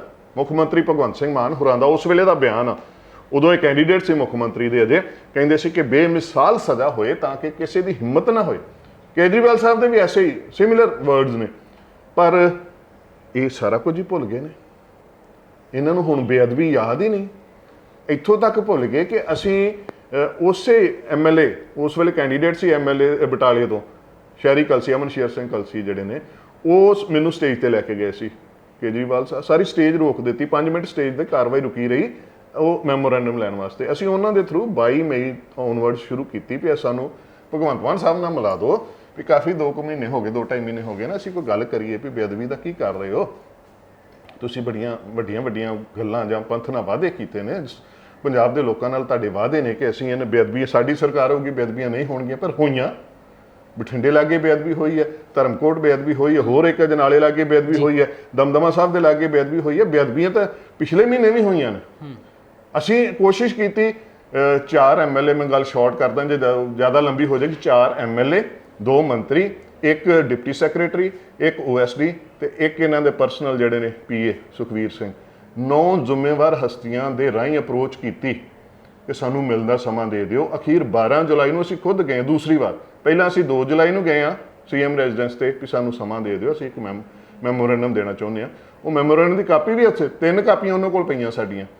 ਫਿਰ 12 ਜੁਲਾਈ ਨੂੰ ਜਦੋਂ ਅਸੀਂ ਗਏ ਆ, 41ਵਾਂ ਦਿਨ ਸੀ ਸਾਡਾ, 41ਵੇਂ ਦਿਨ ਫੇਰ ਗਏ ਆ, ਫੇਰ ਸਾਨੂੰ ਘਰੇ ਸਨ। ਉਦੋਂ ਤਾਂ ਚਲੋ ਘਰੇ ਨਹੀਂ ਸੀ, ਉਦੋਂ ਘਰੇ ਸਨ, ਬੁੱਕੇ ਅੰਦਰ ਜਾ ਰਹੇ ਸੀ, ਲੱਡੂਆਂ ਦੇ ਡੱਬੇ ਅੰਦਰ ਜਾ ਰਹੇ ਸੀ, ਪਰ ਬੇਅਦਬੀ ਦਾ ਦਰਦ ਅੰਦਰ ਨਹੀਂ ਗਿਆ। ਇਹ ਕਹਿੰਦੇ ਸੀ ਨਾ ਕਿ ਉਹਦੇ ਮਹਿਲ ਦੀਆਂ ਦੀਵਾਰਾਂ ਬੜੀਆਂ ਉੱਚੀਆਂ ਹੋ ਗਈਆਂ, ਕੈਪਟਨ ਦੇ ਮਹਿਲ ਦੀਆਂ ਦੀਵਾਰਾਂ ਬੜੀਆਂ ਉੱਚੀਆਂ ਸੀ। ਮੈਨੂੰ ਲੱਗਦਾ ਕਿ ਇਹਨਾਂ ਦੇ ਹੰਕਾਰ ਦੀ ਦੀਵਾਰ ਤਾਂ ਸ਼ਾਇਦ ਉਸ ਤੋਂ ਵੀ ਉੱਚੀ ਹੈ। ਜੇ ਅਸੀਂ ਕੈਪਟਨ ਸਾਹਿਬ ਨੂੰ ਮਿਲਣ ਦੀ ਕੋਸ਼ਿਸ਼ ਕਰਦੇ, ਮੈਨੂੰ ਲੱਗਦਾ ਵਾ ਤੋਂ 5, 7, 10 ਦਿਨ ਲੱਗ ਜਾਂਦੇ। 51ਵੇਂ ਦਿਨ ਵੀ ਸਾਨੂੰ ਮੇਰੇ ਖਿਆਲ 3, 3.5 ਘੰਟੇ ਅਸੀਂ ਵੇਟ ਕੀਤੀ ਉੱਥੇ ਬੈਠ ਕੇ। ਅਸੀਂ 1:30 ਵਜੇ ਐਂਟਰ ਕੀਤੇ ਆ, 5:45 ਵਜੇ ਬਾਹਰ ਆਏ ਆ। ਇੰਨਾ ਟਾਈਮ ਅਸੀਂ CM ਹਾਊਸ ਦੇ ਵਿੱਚ ਬੈਠੇ ਰਹੇ ਆ। ਸਾਨੂੰ ਉੱਥੇ ਬਿਠਾਈ ਰੱਖਿਆ, ਪਰ ਅੰਦਰ ਮੌਜੂਦ ਹੁੰਦਿਆਂ ਵੀ ਇਹ ਨਹੀਂ ਵੀ ਚਲੋ ਇਨਵੀਟੇਸ਼ਨ ਹੀ ਐਕਸੈਪਟ ਕਰ ਲਓ, ਬੇਅਦਬੀ ਦੇ ਉੱਤੇ ਜਿਹੜਾ ਇਜਲਾਸ ਹੋਣਾ ਉਹ ਐਕਸੈਪਟ ਹੀ ਕਰ ਲਓ। ਉਹਨਾਂ ਨੇ ਸਾਨੂੰ ਇਸ ਢੰਗ ਦੇ ਨਾਲ, ਜੇ ਮੈਂ ਕਹਿ ਦਵਾਂ ਲਫ਼ਜ਼ ਜਲੀਲ ਕੀਤਾ, ਇਹਦੇ 'ਚ ਕੋਈ ਅਤਕਥਨੀ ਨਹੀਂ ਹੋਏਗੀ, ਮੈਂ ਜ਼ਿੰਮੇਵਾਰੀ ਨਾਲ ਇਹ ਗੱਲ ਕਹਿ ਰਿਹਾ। ਉਹ 51 ਦਿਨ ਹੋ ਗਏ ਯਾਰ, ਜਿਹੜਾ ਕੰਮ 5 ਮਿੰਟ 'ਚ ਹੋ ਗਿਆ ਸੀ, ਸਟੇਜ ਦੀ ਕਾਰਵਾਈ ਰੋਕ ਕੇ ਹੋ ਗਿਆ ਸੀ, ਤੇ ਹੁਣ ਬਹਾਨੇ ਤੇ ਬਹਾਨਾ ਅਜੇ ਜੀ ਆ ਵਾ, ਹੁਣ ਜੀ ਸੰਗਰੂਰ ਦੀ ਇਲੈਕਸ਼ਨ ਆ ਗਈ, ਹੁਣ ਜੀ ਆ ਗਿਆ, ਹੁਣ ਹਾਊਸ ਆ ਗਿਆ। ਉਹ ਪਈਆਂ ਵੈਸੇ ਤੁਹਾਡੇ ਕੋਲ ਬਿਜਲੀ ਦਾ ਬਿੱਲ ਮਾਫ ਕਰਾਉਣ ਆਏ ਆ ਕਿ ਤੁਹਾਡੇ ਕੋਲ ਟਿਊਬਵੈਲ ਦਾ ਕਨੈਕਸ਼ਨ ਲੈਣ ਆਏ ਕਿ ਬੱਚੇ ਨੂੰ ਨੌਕਰੀ ਲਵਾਉਣੀ ਹੈ। ਗੁਰੂ ਗ੍ਰੰਥ ਸਾਹਿਬ ਦੀ ਬੇਅਦਬੀ ਦਾ ਮਸਲਾ ਹੈ ਯਾਰ। ਹੁਣ ਤੁਹਾਨੂੰ ਚੇਤਾ ਭੁੱਲ ਗਿਆ। ਉਦੋਂ ਤੁਹਾਡਾ ਦੇਣੀ ਸਵੇਰੇ ਬੇਅਦਬੀ ਦੇ ਮਸਲੇ ਤੋਂ ਚੜ੍ਹਦਾ ਸੀ ਜਦੋਂ ਚੋਣਾਂ ਸੀਗੀਆਂ, ਉਹ ਹੁਣ ਤੁਹਾਨੂੰ ਯਾਦ ਹੀ ਨਹੀਂ ਆਉਂਦਾ। ਹੁਣ ਤੁਸੀਂ ਉਸੇ ਸੈਸ਼ਨ ਦੀ ਗੱਲ ਤੁਸੀਂ ਵੀ ਦੇਖਿਆ ਹੋਏਗਾ, ਸਾਰੀ ਦੁਨੀਆ ਨੇ ਦੇਖਿਆ। 30 ਤਰੀਕ ਨੂੰ ਸ਼ੇਰ ਸੁਣੇ ਗਏ ਨੇ, ਸ਼ੇਰੋ ਸ਼ਾਇਰੀ ਹੋਈ ਆ। ਇੱਕ ਵਿਧਾਇਕ ਨੇ ਸ਼ੇਰ ਬੋਲਿਆ, ਸਪੀਕਰ ਸਾਹਿਬ ਕਹਿੰਦੇ ਨੇ ਕਿ ਇਹਦਾ ਮਤਲਬ ਕੀ ਹੈ ਜੀ। ਫਿਰ ਉਹ ਕਹਿੰਦੇ ਇੱਕ ਸ਼ੇਰ ਹੋਰ ਬੋਲੋ, ਅਸੀਂ ਤੁਹਾਨੂੰ ਟਾਈਮ ਦਿੰਦੇ ਆ। ਸ਼ੇਰਾਂ ਵਾਸਤੇ ਟਾਈਮ ਹੈਗਾ। ਟੋਬਿਆਂ, ਨਾਲਿਆਂ, ਗਲੀਆਂ, ਛੱਪੜਾਂ, ਕੋਈ ਮੈਂ ਕਹਿੰਦਾ ਕੋਈ ਐਸਾ ਮਸਲਾ ਰਿਹਾ ਨਹੀਂ ਜਿਹੜਾ ਉਦੋਂ ਨਹੀਂ ਵਿਚਾਰਿਆ ਗਿਆ। ਅਸੀਂ ਕਿਉਂਕਿ ਸਾਨੂੰ ਇਹ ਸੀਗਾ ਕਿ ਇਹਦਾ ਕੀ ਜਵਾਬ ਆਉਂਦਾ, ਅਸੀਂ ਉਹਦੇ ਕਰਕੇ ਸਾਰਾ ਸ਼ਾਮ ਤੱਕ ਸੁਣਿਆ। ਪਰ ਬੜਾ ਅਫਸੋਸ ਹੋਇਆ ਕਿ ਐਸੇ ਜਿਨ੍ਹਾਂ ਤੋਂ ਬੜੀਆਂ ਉਮੀਦਾਂ ਸੀ, ਜਿਹੜੇ ਸਪੀਕਰ ਸਾਹਿਬ ਦੇ ਹਾਊਸ ਦੇ ਵਿੱਚ ਬੜੀਆਂ ਅੱਛੀਆਂ ਹਸਤੀਆਂ ਬੈਠੀਆਂ ਨੇ, ਜਿਹੜੇ ਪਹਿਲਾਂ ਕਹਿੰਦੇ ਹੁੰਦੇ ਸੀ ਕਿ ਸਿੱਖੀ ਦਾ ਜਜ਼ਬਾ, ਸਿੱਖੀ ਦੀ ਗੱਲ ਹੈ, ਇਹ ਦਿੱਲੀ ਵਾਲਿਆਂ ਨੂੰ ਕੀ ਪਤਾ ਸਿੱਖੀ ਦੀ ਗੱਲ, ਉਹ ਖੁਦ ਗੁਰੂ ਸਾਹਿਬ ਦੀ ਗੱਲ ਭੁੱਲ ਗਏ। ਜੇ ਆਪਾਂ ਦੂਜੇ ਪੱਖ ਤੋਂ ਗੱਲ ਕਰੀਏ ਤਾਂ 2015 ਤੋਂ ਜੀ ਮਾਲਵੇ ਦੇ ਪਿੰਡਾਂ ਦੇ ਵਿੱਚੋਂ ਸ਼ੁਰੂ ਹੁੰਦੀਆਂ ਬੇਅਦਬੀ ਦੀਆਂ ਘਟਨਾਵਾਂ, ਤਾਂ ਉਹਦੇ ਵਿੱਚ ਉਸ ਸਮੇਂ ਦੇ ਦਰਮਿਆਨ ਜਿਹੜੀ ਪ੍ਰਕਿਰਿਆ ਵਾਪਰਦੀ ਹੈ ਉਸ ਨੂੰ ਲੈ ਕੇ ਕਿਤੇ ਨਾ ਕਿਤੇ ਜਿਸ ਤਰੀਕੇ ਦੇ ਰਾਜਸੀ ਵਰਤਾਰਾ ਵਾਪਰਦਾ ਹੈ ਉਹਦੇ ਵਿੱਚ ਸ਼੍ਰੋਮਣੀ ਅਕਾਲੀ ਦਲ ਬਾਦਲ ਨੂੰ ਕਟਹਿਰੇ ਦੇ ਵਿੱਚ ਖੜਾ ਕਰਦੇ ਹੋ? ਬਿਲਕੁਲ ਜੀ, ਉਹ ਤਾਂ ਕਟਹਿਰੇ 'ਚ ਹੈ ਹੀ ਨੇ, ਉਹ ਤਾਂ ਰੱਬ ਨੇ ਕਟਹਿਰੇ 'ਚ ਖੜੇ ਕਰਕੇ ਕਿੱਥੇ ਖੜੇ ਕਰ ਦਿੱਤੇ, ਜਿਨ੍ਹਾਂ ਦੇ ਸਾਹਮਣੇ ਕੋਈ ਕੀ ਗਏ ਕੋਈ ਪਰਿੰਦਾ ਪਰ ਨਹੀਂ ਸੀ ਮਾਰ ਸਕਦਾ। ਅੱਜ ਉਹਨਾਂ ਦੇ ਜਿਹੜੇ ਪੱਕੇ ਸਪੋਰਟਰ ਸੀ, ਇਹ ਆਲੀ ਸਾਹਿਬ ਉਹਨਾਂ ਦੇ ਹੁਣ 3 ਬਣੇ ਸੀ, ਤਿੰਨਾਂ ਦੇ ਵਿੱਚੋਂ ਇੱਕ ਜਿਹੜੇ ਮੇਨ ਆ ਜਿਨ੍ਹਾਂ ਦਾ ਕੋਈ ਸਟੈਂਡ ਆ, ਉਹਨਾਂ ਨੇ ਸਟੈਂਡ ਲੈ ਲਿਆ ਕਿ ਮੈਂ ਨਹੀਂ ਵੋਟ ਪਾਉਂਦਾ ਜਿੱਧਰ ਤੁਸੀਂ ਕਹਿੰਦੇ ਹੋ। ਰਾਸ਼ਟਰਪਤੀ ਦੀ ਚੋਣ ਦੇ ਵਿੱਚ ਉਹਨਾਂ ਨੇ ਆਪਣੀ ਪਾਰਟੀ ਦੇ ਅਗੇਂਸਟ ਸਟੈਂਡ ਲਿਆ। ਕਿੱਥੇ ਉਹ ਸਮਾਂ ਸੀ ਜਦੋਂ ਬੇਅੰਤ ਸਿੰਘ ਹੋਰਾਂ ਵਾਲੀ ਸਰਕਾਰ ਤੋਂ ਬਾਅਦ ਜਦੋਂ ਇਲੈਕਸ਼ਨ ਹੁੰਦੀ ਹੈ, ਉਸ ਦੇ ਵੇਲੇ ਮੇਰੇ ਖਿਆਲ 93 ਕਿ 94 ਸੀਟਾਂ ਮਿਲੀਆਂ ਅਕਾਲੀ ਦਲ ਨੂੰ। ਉਹ ਅਕਾਲੀ ਦਲ ਅੱਜ ਤਿੰਨਾਂ ਤੋਂ ਵੀ ਮੈਨੂੰ ਲੱਗਦਾ ਕਿ ਹੋਰ 1-2 ਮਹੀਨਿਆਂ ਦੇ ਵਿੱਚ ਪਤਾ ਨਹੀਂ ਕੀ ਬਣਨਾ ਅਜੇ, ਹਨਾ। ਸੀਨੀਅਰ ਅਕਾਲੀ ਆਗੂ ਨੇ ਮਨਪ੍ਰੀਤ ਸਿੰਘ ਅਕਾਲੀ ਦੀ ਗੱਲ ਕਰਦੇ, ਉਹਨਾਂ ਨੇ ਝੰਡਾ ਚੁੱਕ ਲਿਆ ਜੀ, ਉਹਨਾਂ ਨੇ ਸਖਤ ਸਟੈਂਡ ਲਿਆ, ਅਕਾਲੀ ਦਲ ਨੂੰ ਬਾਗੀ ਤੇਵਰ ਦਿਖਾਈ। ਤਾਂ ਜਿਹੜੇ ਜਥੇਦਾਰ ਨੇ, ਜਥੇਦਾਰ ਦੀ ਭੂਮਿਕਾ ਬਹੁਤ ਵੱਡੀ ਰਹੀ ਹੈ ਪਿਛਲੇ ਸਮੇਂ ਦੇ ਦਰਮਿਆਨ। ਜਥੇਦਾਰ ਦਾ ਫਰਜ਼ ਨਹੀਂ ਬਣਦਾ ਕੋਈ? ਜਥੇਦਾਰ ਸਾਹਿਬ ਦਾ ਫਰਜ਼ ਪੂਰਾ ਬਣਦਾ ਜੀ। ਜਥੇਦਾਰ ਦਾ ਫਰਜ਼ ਨਹੀਂ ਤੇ ਹੋਰ ਫਰਜ਼ ਹੈ ਕਿਹਦਾ? ਆਪਾਂ ਤਾਂ ਕੀੜੀਆਂ ਵਾਂ ਜੀ, ਆਮ ਬੰਦੇ ਆਪਾਂ ਤਾਂ ਕੁਝ ਵੀ ਨਹੀਂ ਹੈ ਨਾ। ਆਪਾਂ ਤਾਂ ਚਲੋ ਮਹਾਰਾਜ ਦੇ ਇਹ ਵੀ ਚਲੋ ਮਹਾਰਾਜ ਨੇ ਸਾਨੂੰ ਕੰਨੋਂ ਫੜ ਕੇ ਖਿੱਚਿਆ, ਚੱਲ ਦਫਾ ਹੋ, ਮਰ ਕਿਤੇ ਜਾ ਕੇ। ਇਹ ਮਰਨਾ ਹੀ ਆ ਕਿ ਹੋਰ ਕੀ ਹੈ? ਬੇਅਦਬੀ ਇਜਲਾਸ ਬੁਲਾਉਣਾ ਇੱਕ ਮੌਤ ਸੀ, ਮੌਤ ਤੋਂ ਵੀ ਗਹਿਰਾ ਸਦਮਾ ਸੀ।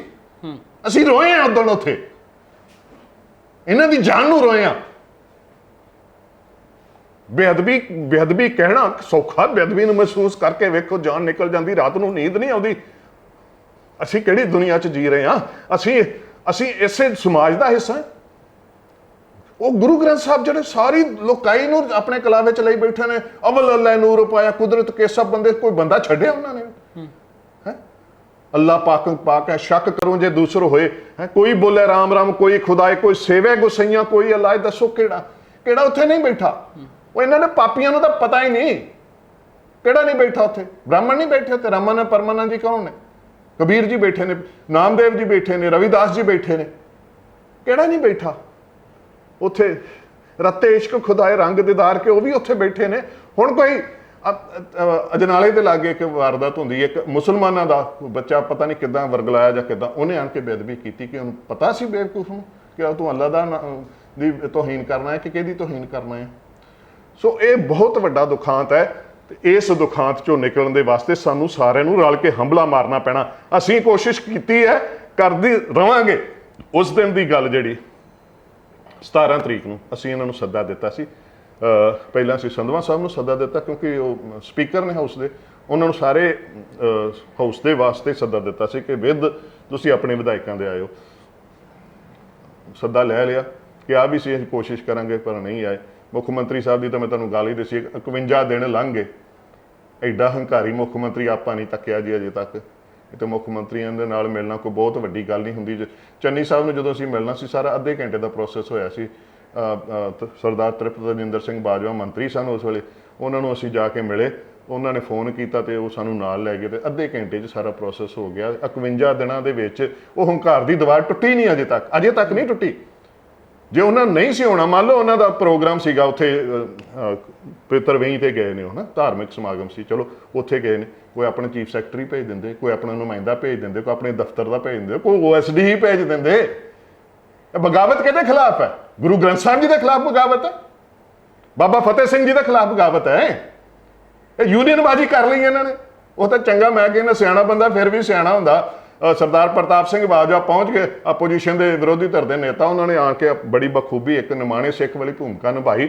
ਪਰ ਬਾਕੀ ਜਿਹੜੇ ਹੰਕਾਰੀ ਬਣ ਗਏ, ਮੈਂ ਲਫ਼ਜ਼ ਜਿਹੜਾ ਬੋਲ ਰਿਹਾ ਇਹ ਹੰਕਾਰ ਦੀ ਨਿਸ਼ਾਨੀ ਹੈ। ਨਹੀਂ ਤੇ ਉਹੀ ਗੁਰੂ ਘਰ ਹੁੰਦਾ ਜਦੋਂ ਤੁਹਾਡੇ ਵੀ ਆਣ ਕੇ ਹੱਥ ਫੜਦੇ, ਭਾਜੀ ਕਿਤੇ ਖਬਰ ਚੰਗੀ ਲਾ ਦਿਓ, ਹੈ ਇੱਕ ਵਾਰੀ ਵੀਰ ਨੂੰ ਕੁਰਸੀ ਤੇ ਬਿਠਾ ਦਿਓ। ਵੀਰ ਕੁਰਸੀ ਤੇ ਬੈਠਾ ਤੇ ਕੌਣ? ਫਿਰ ਤੂੰ ਕੌਣ ਤੇ ਮੈਂ ਕੌਣ? ਉਹ ਮੈਂ ਤੂੰ ਤਾਂ ਵੱਖਰੀ ਗੱਲ ਆ, ਗੁਰੂ ਕੌਣ? ਉਹ ਤੁਹਾਨੂੰ ਕਿਸੇ ਨੂੰ ਸੁਣਿਆ ਨਹੀਂ? 40-50 ਲੱਖ ਲੋਕਾਂ ਨੇ ਉਹ ਵੀਡੀਓਜ਼ ਦੇਖ ਲਈਆਂ ਸਾਰੀਆਂ। 40-50 ਲੱਖ ਲੋਕਾਂ ਦੇ ਵਿੱਚ ਤੁਹਾਡੇ ਤੱਕ ਕਿਸੇ ਤੱਕ ਖਬਰ ਨਹੀਂ ਪਹੁੰਚੀ ਕਿ ਬਾਬਾ ਫਤਿਹ ਸਿੰਘ ਦੇ ਦਰ ਤੇ ਬੇਅਦਬੀ ਇਜਲਾਸ ਹੋ ਰਿਹਾ। ਉਹ ਬੇਅਦਬੀ ਇਜਲਾਸ ਸੀ, ਕੋਈ ਅਸੀਂ ਕੋਈ ਵਿਆਹ ਨਹੀਂ ਸੀ ਰੱਖਿਆ ਕਿ ਅਸੀਂ ਤੁਹਾਨੂੰ ਜਾ ਕੇ ਕਾਰਡ ਦਿੰਦੇ ਕਿ ਤੁਸੀਂ ਸੱਦੇ ਤੇ ਆਓ। ਸਾਡਾ ਇਹਨਾਂ ਦਾ ਵੀ ਤਾਂ ਉਨਾ ਹੀ ਬਾਪ ਹੈ ਨਾ, ਜੇ ਮੰਨਣ ਜੇ ਸਮਝਣ ਤਾਂ ਫਿਰ ਤਾਂ ਇਹਨਾਂ ਦਾ ਵੀ ਬਾਪ ਆ, ਤੇ ਜੇ ਨਹੀਂ ਮੰਨਦੇ ਫਿਰ ਤਾਂ ਕਈ ਹੋ ਜਾਂਦੇ ਨੇ, ਫਿਰ ਕਈ ਬੇਦਖਲ ਵੀ ਹੋ ਜਾਂਦੇ ਨੇ। ਸੁਪਰੀਮ ਕੋਰਟ ਨੇ ਸ੍ਰੀ ਗੁਰੂ ਗ੍ਰੰਥ ਸਾਹਿਬ ਨੂੰ ਲਿਵਿੰਗ ਗੁਰੂ ਦਾ ਦਰਜਾ ਦਿੱਤਾ ਹੋਇਆ ਹੈ।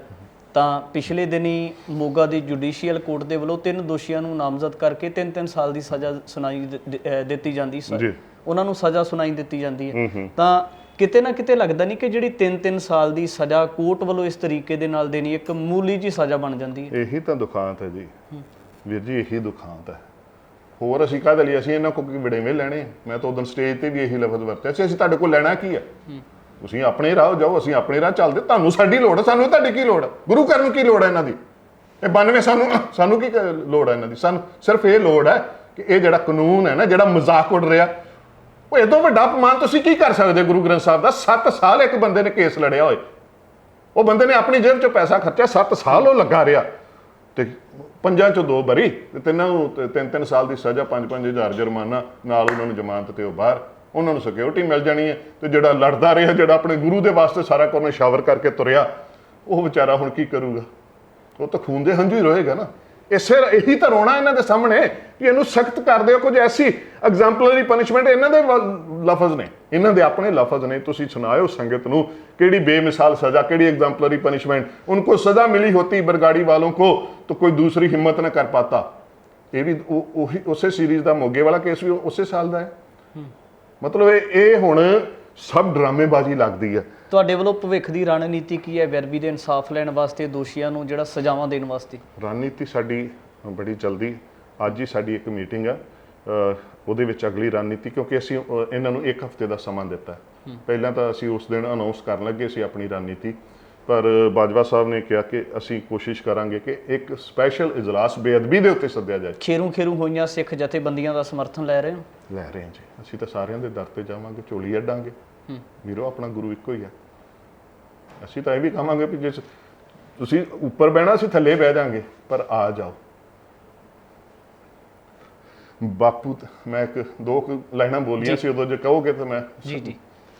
ਬਾਪੂ ਤੇਰੇ ਜ਼ਖਮਾਂ ਤੇ ਮਲਮਾ ਲਗਾਉਣਗੇ, ਬਾਪੂ ਤੇਰੇ ਜ਼ਖਮਾਂ ਤੇ ਮਲਮਾ ਲਗਾਉਣਗੇ। ਫਤਿਹ ਸਿੰਘ ਕਹਿੰਦਾ ਦਾਦੀ ਮੇਰੇ ਵੀਰੇ ਆਉਣਗੇ। ਫਤਿਹ ਸਿੰਘ ਕਹਿੰਦਾ ਦਾਦੀ ਮੇਰੇ ਵੀਰੇ ਆਉਣਗੇ। ਪਾਪੀਆਂ ਦੇ ਨੱਕ 'ਚ ਨਕੇਲ ਉਹੀ ਪਾਉਣਗੇ। ਫਤਿਹ ਸਿੰਘ ਕਹਿੰਦਾ ਦਾਦੀ ਮੇਰੇ ਵੀਰੇ ਆਉ। ਆਪਾਂ ਸਾਰੇ ਫਤਿਹ ਸਿੰਘ ਦੇ ਵੀਰੇ ਬਣ ਕੇ ਉੱਥੇ ਇਕੱਠੇ ਹੋ ਜਾਈਏ। ਇਹਨਾਂ ਨੂੰ ਨਹੀਂ ਸੁਣਨੀ ਉਹਨਾਂ ਚਿਰ, ਬਾਬਾ ਜੀ ਉਹਨਾਂ ਚਿਰ ਇਹਨਾਂ ਨੂੰ ਨਹੀਂ ਜੇ ਸੁਣਨੀ। ਇਹਨਾਂ ਨੂੰ ਕੀ ਸੁਣਦਾ ਵਾ? ਇਹਨਾਂ ਨੂੰ ਗਿਣਤੀ ਸੁਣਦੀ ਹੈ, ਕਿੰਨਾ ਇਕੱਠ ਹੋ ਗਿਆ। ਚਾਹੇ ਉਹ ਹਾਲ ਭਰ ਗਿਆ ਸੀ, ਪਰ ਇਹਨਾਂ ਨੂੰ ਲੱਗਦਾ ਕਿ ਉਸ ਹਾਲ ਦੇ ਉਹ ਕਿਰੇ ਹੋਏ ਹੰਝੂ ਬਾਜਵਾ ਸਾਹਿਬ ਨੂੰ ਤਾਂ ਦਿਖ ਪਏ, ਪਰ ਇਹਨਾਂ ਨੂੰ ਘਰੇ ਬੈਠੇ ਟੀਵੀਆਂ ਤੇ ਵਹਿੰਦੇ ਰਹੇ। ਸਾਨੂੰ ਰਿਪੋਰਟਾਂ ਆ ਗਈਆਂ ਨੇ ਉਧਰੋਂ ਵੀ, ਇਹਨਾਂ ਸਾਰਾ ਕੁਝ ਵੇਖਿਆ ਘਰੇ ਬੈਠਿਆਂ ਨੇ, ਪਰ ਇੰਨੇ ਕਿਸੇ ਨੇ ਮੂੰਹ ਨਹੀਂ ਖੋਲਿਆ। ਕਿਸੇ ਆਪੋਜੀਸ਼ਨ ਵਾਲੇ ਵੀ ਨੇ ਵੀ ਮੂੰਹ ਨਹੀਂ ਖੋਲਿਆ। ਉਹ ਇੰਨੇ ਨਿਰਦਈ ਨਾ ਬਣੋ, ਇੰਨੇ ਨਿਰਦਈ ਨਾ ਬਣੋ ਕਿ ਉਹੋ ਹੀ ਸੰਗਤ ਹੈ ਜਿਸ ਸੰਗਤ ਦੇ ਅੱਗੇ ਆ ਕੇ ਤੁਸੀਂ ਸਾਰੇ ਹੱਥ ਜੋੜ ਕੇ। ਭਾਈ ਸਾਹਿਬ, ਇੱਕ ਹੋਰ ਸਵਾਲ ਮੈਂ ਇਹਦੇ ਨਾਲ ਅਖੀਰ ਦੇ ਵਿੱਚ ਕਰਨਾ ਚਾਹੁੰਦਾ ਹਾਂ। ਜਿਹੜੇ ਸੱਤਾਧਾਰੀ ਹੁੰਦੇ ਆ, ਉਹ ਸੱਤਾ ਹੋਣ ਤੋਂ ਪਹਿਲਾਂ ਹੋਰ ਤਰੀਕੇ ਦੇ ਹੁੰਦੇ, ਪਰ ਜਦੋਂ ਰਾਜਗੱਦੀ ਮਿਲ ਜਾਂਦੀ ਹੈ ਫਿਰ ਉਹਨਾਂ ਦੀ ਜਿਹੜੇ ਮੁਹਾਰ ਇੱਕ ਤਰ੍ਹਾਂ ਦੇ ਨਾਲ ਤਬਦੀਲ ਹੋ ਜਾਂਦੀ ਹੈ। ਜਿਸ ਤਰੀਕੇ ਦਾ ਸ਼੍ਰੋਮਣੀ ਅਕਾਲੀ ਦਲ ਬਾਦਲ ਦਾ ਪੰਜਾਬ ਦੇ ਵਿੱਚ ਦਸ਼ਾ ਹੋ ਰਹੀ ਹੈ, ਲੱਗਦਾ ਨਹੀਂ ਸੀ ਕਿ ਜੇ ਅੱਜ ਵੀ ਉਹ ਗੁਰੂ ਗ੍ਰੰਥ ਸਾਹਿਬ ਜੀ ਦੀਆਂ ਬੇਅਦਬੀਆਂ ਦੇ ਪਿੱਛੇ ਚੱਲ ਪੈਣ, ਜਾਂ ਬੇਅਦਬੀ ਇਜਲਾਸ ਬੁਲਾਇਆ ਗਿਆ, ਜਾਂ ਉਹਦੇ ਵਿੱਚ ਸ਼ਮੂਲੀਅਤ ਕਰਨੀ ਬਣਦੀ ਸੀ ਉਹਨਾਂ ਦੀ? ਆਉਣਾ ਚਾਹੀਦਾ ਸੀ।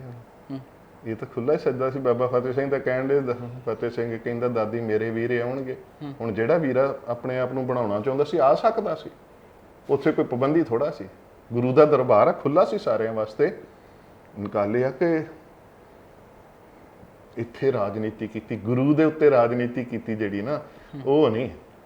ਕਿਉਂਕਿ ਉਹਦੀ ਡਾਂਗ ਜਿਹੜੀ ਜਦੋਂ ਵੱਜਦੀ ਉਹਦਾ ਰੌਲਾ ਨਹੀਂ ਪੈਂਦਾ, ਪਰ ਵੱਜਦੀ ਬੜੀ ਗਹਿਰੀ ਹੈ। ਫਿਰ ਆਪਾਂ ਨੂੰ ਦਿਖਣ ਨਹੀਂ ਰਿਹਾ ਕੀ ਹੋ ਰਿਹਾ। ਪਰ ਬੜਾ ਦੁੱਖ ਹੈ ਇਹਨਾਂ ਗੱਲਾਂ ਦਾ ਕਿ ਜਿਹੜੇ ਕੰਮ ਜਿਨ੍ਹਾਂ ਨੇ ਕਰਨੇ ਸੀ ਨਾ, ਉਹ ਅਜੇ ਵੀ ਨਹੀਂ ਕਰ ਰਹੇ। ਤੇ ਜਿਹੜਾ ਦੁੱਖ ਇਹਨਾਂ ਤੋਂ ਆ ਕਿ ਜਿਹੜਾ ਨੇ ਕਸਮਾਂ ਹੀ ਖਾਧੀਆਂ ਸੀਗੀਆਂ, ਗਰੰਟੀਆਂ ਹੋਰ ਕੀ ਹੁੰਦੀਆਂ ਨੇ? ਗਰੰਟੀ ਕੀ ਹੁੰਦੀ ਹੈ? ਜੇ ਬਾਕੀ ਤੁਹਾਡੇ ਕਈ ਮਾਫੀਆ ਦੇ ਉੱਤੇ ਤੁਸੀਂ ਕਈ ਕੁਝ ਕਰ ਦਿੱਤਾ ਹੈ, ਗੈਂਗਸਟਰ ਨੇ, ਉਹ ਮਾਫੀਆ, ਸ਼ਰਾਬ ਵਾਲਾ ਮਾਫੀਆ, ਰੇਤਾ ਵਾਲਾ ਮਾਫੀਆ, ਟਰਾਂਸਪੋਰਟ ਵਾਲਾ ਮਾਫੀਆ, ਉਹਦੇ ਤੇ ਆਹ ਕਾਰਵਾਈ, ਉੱਤੇ ਆਹ ਕਾਰਵਾਈ, ਆਹ ਕਾਰਵਾਈ। ਇਹ ਬੇਅਦਬੀ ਵਾਲਾ ਮਾਫੀਆ ਨਹੀਂ ਕਿਸੇ ਨੂੰ ਦਿਖਦਾ ਕਿ ਇਹ ਯੋਜਨਾਬੰਦ ਅਪਰਾਧ ਨਹੀਂ ਗੇ? 400 ਬੇਅਦਬੀਆਂ ਐਵੇਂ ਹੋ ਗਈਆਂ। ਕੋਈ ਐਡਾ ਸਿਆਣਾ ਬੈਠਾ, ਕੋਈ ਜਿਹੜਾ ਕੋਈ ਐਡਵੋਕੇਟ ਜਨਰਲ ਹੋਏ ਜਾਂ ਕੋਈ ਡੀਜੀਪੀ ਸਾਹਿਬ, ਕੋਈ ਇਹਦੇ ਤੇ ਕਿ ਇਹ ਐਵੇਂ ਹੋ ਗਿਆ 400? ਇਹ ਮਾਫੀਆ ਨਹੀਂ ਹੈ, ਇਹ ਮਾਫੀਆ ਕਿਸੇ ਨੂੰ ਨਹੀਂ ਦਿਖਦਾ। ਇਹਦੇ ਉੱਤੇ ਕੀ ਕਾਰਵਾਈ ਹੋਈ? ਅਸੀਂ ਤਾਂ ਇਹੀ ਪੁੱਛਣਾ ਚਾਹੁੰਦੇ ਸੀ ਨਾ, ਅਸੀਂ ਤਾਂ ਇਹੀ ਪੁੱਛਣਾ ਚਾਹੁੰਦੇ ਸੀ ਕਿ ਚਲੋ ਤੁਸੀਂ ਆਓ, ਜੇ ਤੁਸੀਂ ਹਾਊਸ 'ਚ ਨਹੀਂ ਬੋਲ ਸਕੇ ਚਲੋ ਕੋਈ ਨਹੀਂ, ਬੰਦਾ ਭੁੱਲਣ ਹਾਰ ਹੈ, ਉੱਥੇ ਨਹੀਂ ਤੁਹਾਡੇ ਕੋਲ ਸਮਾਂ ਲੱਗਾ, ਇੱਥੇ ਆ ਕੇ ਬੋਲ ਦਿਓ। ਸੰਗਤ ਹੈ ਵਿੱਚ, ਸੰਗਤ ਹਰ ਪ੍ਰਭ ਵਸੇ ਜੀਓ, ਰੱਬ ਦੇ ਕੋਲ ਆ ਕੇ ਬੋਲ ਦਿਓ।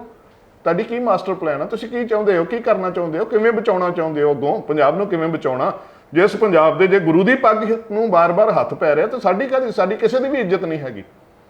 ਇਹ ਭਾਵੇਂ ਆਪਣੀਆਂ ਬੜੀਆਂ ਅੱਜ ਕੱਲ੍ਹ ਪੀਲੀਆਂ ਬੰਨ੍ਹਦੇ ਨੇ ਨਾ, ਸਾਡੀ ਕਾਹਦੀ ਕਿਸੇ ਦੀ ਵੀ ਇੱਜ਼ਤ ਨਹੀਂ। ਜੇ ਸਾਡੇ ਗੁਰੂ ਦੀ ਇੱਜ਼ਤ ਨਹੀਂ ਨਾ ਸਾਡੀ ਸਟੇਟ 'ਚ, ਜਿੱਥੇ ਅਸੀਂ ਜਿਹੜਾ ਜਿਉਂਦਾ ਗੁਰਾਂ ਦੇ ਨਾਮ ਤੇ ਜੋ ਉਸ ਪੰਜਾਬ ਦੇ ਵਿੱਚ ਗੁਰੂ ਸਾਹਿਬ ਦੀ ਇੱਜ਼ਤ ਨਹੀਂ, ਤੇ ਅਸੀਂ ਸਾਰੇ ਹੀ ਬੇਇੱਜ਼ਤ ਹਾਂ। ਜੇ ਨਹੀਂ ਸਮਝਦੇ ਤੇ ਇਹ ਸੱਚੀ ਮੁੱਚੀ ਹੋ ਜਾਣਗੇ, ਇਸ ਤੋਂ ਵੀ ਵੱਧ ਹੋਣਗੇ ਜਿਹੜੇ ਰਾਹ ਚੱਲੇ ਨੇ। ਇੱਕ ਕਵੀ ਨੇ ਬੜਾ ਪਿਆਰਾ ਲਿਖਿਆ, ਕਹਿੰਦਾ ਗ੍ਰੰਥ ਨਾ ਰਹਾ ਤੋ ਪੰਥ ਕੋ ਕੌਣ ਮਾਨੇਗਾ।